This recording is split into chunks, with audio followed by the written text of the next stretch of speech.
So, alam naman natin ngayong 2025, nagsisilabasa na yung mga magagandang van. Kung dati yung mga van is bench type yung mga upuan, pero ngayon ang ipapakita natin na van, puro executive seat yung upuan niya sa likod at sobrang komportable. Ito yung Hyundai Staria na 9-seater. So, ano nga bang meron dito? Let's find out here in Drive Talk.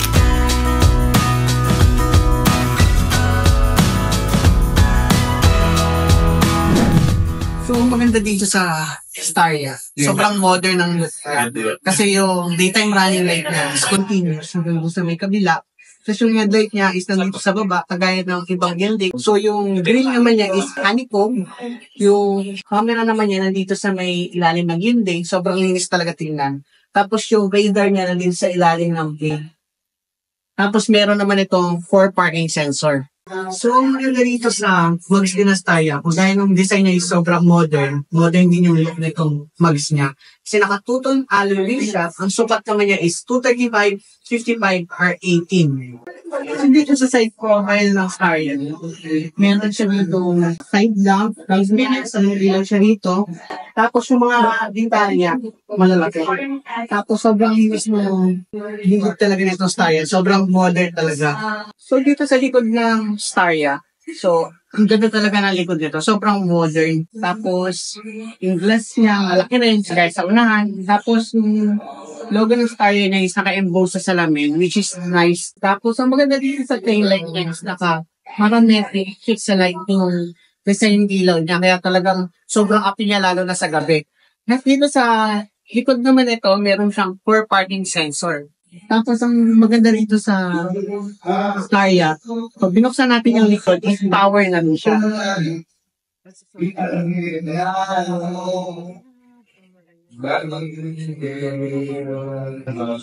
Yeah, kung may ganda kayong gamit, hindi kayo makapag-buksan to.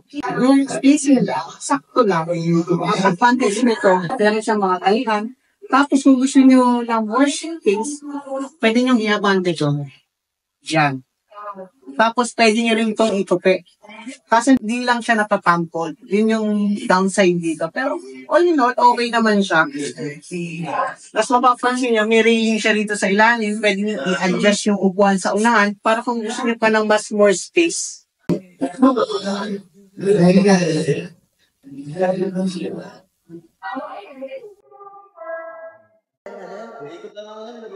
Ang Hyundai Staria 9-seater ay merong makina na 2.2-liter CRDI VGT DOHC 16-valve Euro 4 diesel engine. Meron naman itong 177 horsepower at 430 Nm of torque. Ang transmission naman nito is 8-speed automatic transmission. Ang drivetrain naman nito ay all-wheel drive. Ang advantage naman ng engine bay nito ay meron na siyang underhood cover. Nandito tayo sa loob ng Staria.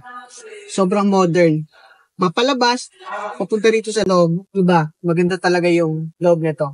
So, kung mapapansin nyo, maganda yung style ng dashboard niya. Pero napansin ko na parang rubberized yung style niya, na may pagka-plastic.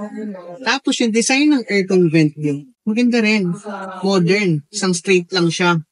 Tapos yung infotainment niya is naka 8-inch na siya, which is nice. Meron siyang automatic climate control. Tapos, nandito yung driving mode nyo. Pati yung upo niya is heated seat, which is nice. Tapos, yung control ng aircon sa likod, pwede nyo makontrol din dito. Ang upuan naman ng driver at saka passenger dito sa Staria is naka-power seat adjustment na may lumbar support at ventilated seat. Ang steering naman nito ay merong manual tilt and telescopic. Tapos, yung shifter niya naman, dipintot na siya. Yun yung kakaiba rito sa Staria. Tapos, meron siyang wireless charging. Tapos, may cup holder dito. May isang type A port, 12-volt socket, type C port. Tapos, may another storage. Meron kayong storage dito sa ilalim. Tapos, meron din kayong cup holder dito sa may driver side. Tapos, hindi lang dito yung storage kayo. Meron din kayo dito sa may gitna. Pwede nyo lagyan ng cellphone. Meron pa dito. Sobrang dami talaga. Tapos, yung ganda rito, yung legroom ko, may kaluwagan siya. Headroom, maluwag din. Tapos, yung steering wheel niya, nandito lahat ng controls ng infotainment. Tapos yung cruise control, nandito rin, may voice command. Tapos yung center console naman niya, maluwag. Pero kami kayong pwedeng malagay. Tapos meron kayo ditong dalawang cup holder. Ang isa pang maganda rito, lalo na kung bumibiyahe kayo ng long drive, kasi nga van, bukod sa marami siyang storage dito sa pinto, may mga ambient light siya. Kaya talagang maganda yung biyahe nyo rito. Tapos, ang sun visor nyo naman, meron siyang mirror, pero hindi pa siya naka-LED lights. Tapos yung glove compartment nyo, saktuhan lang yung size. Tapos, ang maganda rito, ang speaker niya is Bose. Kaya talagang maganda talaga. Tapos yung instrument cluster niya is naka-fully digital, which is nice. Tapos ang top light nyo naman is naka-LED. So, ang maganda rito, meron kayong controls dito para mabuksan nyo yung pintuan sa likod at saka yung trunk. Sobrang convenient niya. Tapos may controls din kayo para mabuksan nyo naman yung ilaw sa likod. Ang tools naman ng Staria nandito sa may passenger sa ilalim ng upuan. So, lipat naman tayo dito sa likod ng Staria. So, ngayon, nandito tayo sa likod ng Staria. Ganda talaga kasi power yung pinto nyo. Hindi kayo mahihirapang magsara nito. Tapos, meron kayong grab handle, which is nice. Maganda yung legroom ko. Headroom ko, okay din. Tapos, ang maganda rito, may controls din kayo ng aircon sa likod. Tapos, captain seat. Tapos, meron kayo dito cup holder. Tapos, may dalawang Type-C port. Tapos, extra storage. Tapos, yung salamin nyo naman, meron naman kayo dito sunshade. Kung gusto nyo ng privacy. Tapos, yung ilaw niya dito sa likod is naka-LED na, kaya maganda. May features din itong Staria na pwede mong i-adjust yung upuan dun sa passenger sa unahan. Tapos dito naman sa third row, captain seat pa rin naman yung likod niya. Kaya, komportable rin yung ibang passenger.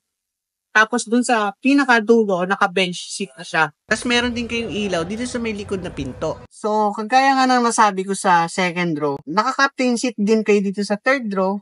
Kaso kung gusto nyo ng space, kailangan nyo i-adjust yung second row para maging balance yung spacing niya. Tapos ang maganda rito, meron kayong Type-C port sa likod, dalawang Type-C port, tig-dalawa yan. Maghahati-hati na lang yung mga passenger sa likod, tapos may mga cup holder, tapos may ambient light, at ang maganda ron, meron pang privacy kasi meron din siyang sunshade. Tapos isa pang maganda rito, meron ding rear aircon vent dito sa likod, hanggang doon sa pinakadulo. Kaya hindi maapektuhan yung pagpapalamig nyo dito sa Staria na 9-seater. Ito naman ang spacing ko sa 4th row ng Staria.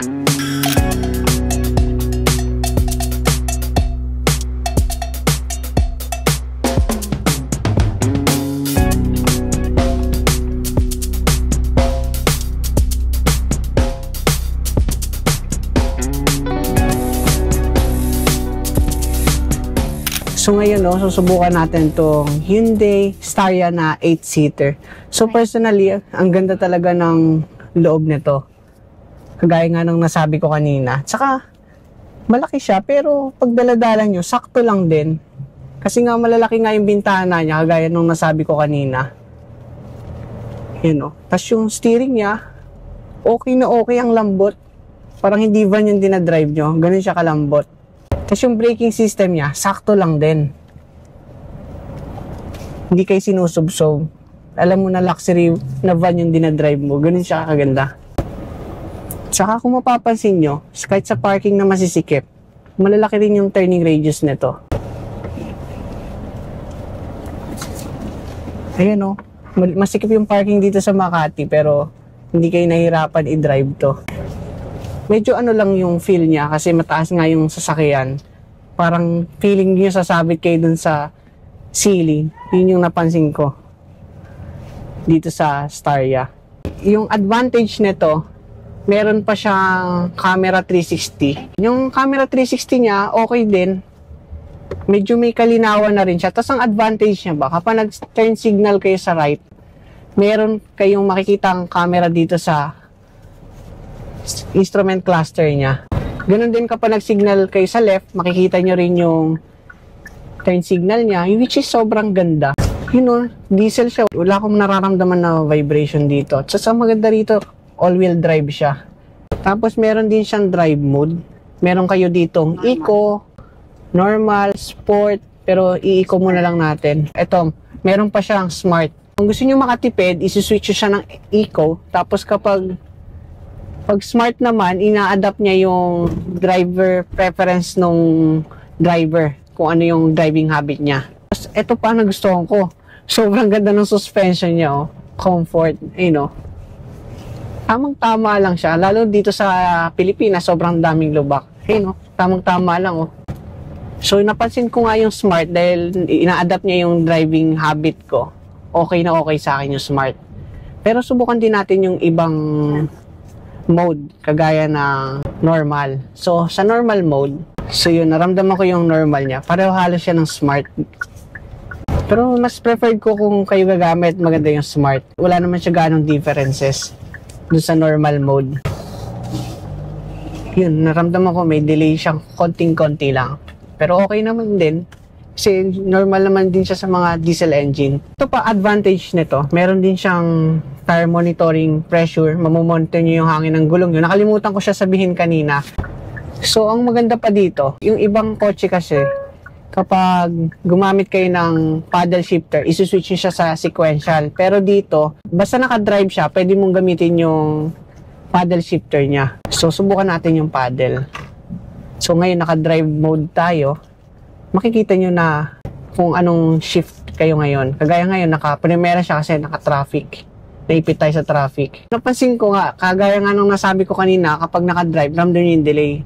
Medyo ramdam din dito sa shifting niya kapag naka-paddle shifter.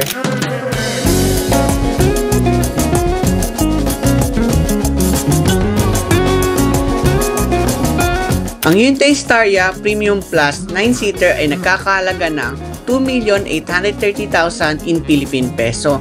Meron naman itong available color na creamy white, olivine gray, at abyss black pearl. So, nice po magpasalamat dito sa Hyundai Alabang at sa kay Warren. Camille po. I am Camille Velasquino, sales consultant for Hyundai Alabang po. So, i-invite ko kayo na pumunta po sa aming showroom. Dito po kami sa Block 13, Lot 1, Hill and Best, Commerce Avenue po. Dito lang po kami, beside Petron lang po kami. Marami po kami mga promos, may mga zero down payment kami, may mga 2 years free PMS po kami ng mga limited na in-offer po. So, yun po, open po kami Monday to Saturday, 8 a.m. to 5 p.m. po. So, yun po. Kaya bumisita kayo dito sa Hyundai Alabang. Yes po. At kung kayo naman ay taga Las Piñas, may papakilala rin ako sa inyo. Hi guys, I'm Jeneline Mendoza, sales consultant from Hyundai Las Piñas. Ang location namin is sa Hyundai Las Piñas, tapat siya ng SM South Mall, tabi ng Eurotel. So ayun guys, ini-invite ko kayo na magpunta. Meron kaming mga available units for test drive. Pwede kayong mag-test drive doon. And for more question and inquiries, pwede nyo akong kontakin sa Facebook ko, Jeneline Mendoza, and my number. Yan lang guys, thank you! At dito magtatapos ang vlog natin dito sa Hyundai Staria na 9-seater. At kung nagustuhan nyo, huwag nyo kalimutan mag-like, comment, share, at mag-subscribe. At click nyo na rin yung notification bell para lagi kayong updated dito sa channel ko. Kita-kits tayo sa mga susunod na car review.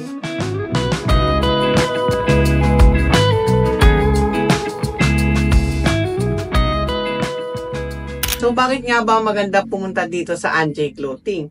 Unang-una, marami tayong available na mga personal collection product. At ang maganda rito, natanggap kami ng mga business partner. Kung gusto niyo magpa-member, i-message nyo lang ako dito sa Facebook. Pwede rin sa Facebook page.